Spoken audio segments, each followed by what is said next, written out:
Imagine trying to read a book with 4.6 billion pages. That's the story of Earth.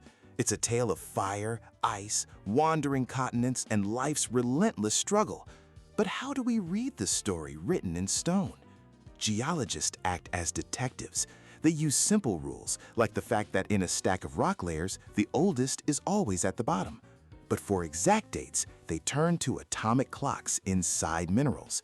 Radiometric dating measures the decay of radioactive elements, revealing a rock's true age in millions or billions of years. With these tools, we can look back to the beginning, the Hadean Eon, a hellscape of molten rock and constant meteorite bombardment. Then, in the Archean, the first signs of life appeared, humble bacteria building layered mounds called stromatolites. For 2 billion years, these microbes dominated until they did something catastrophic. They began producing oxygen, a toxic poison that rusted the iron out of the oceans, creating vast banded iron formations and wiped out most life on Earth. This great oxidation event paradoxically paved the way for complexity. The Cambrian explosion saw a riot of new animal forms. But Earth's story is punctuated by disaster.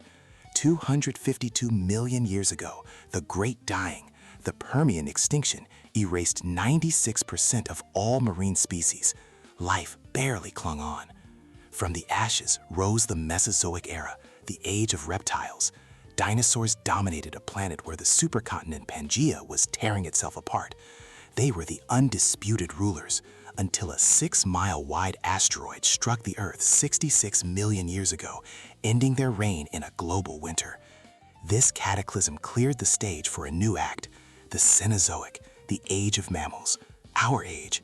From tiny shrew-like survivors, a new dynasty emerged, eventually leading to us, momentary players in a story that is still being written, one rock layer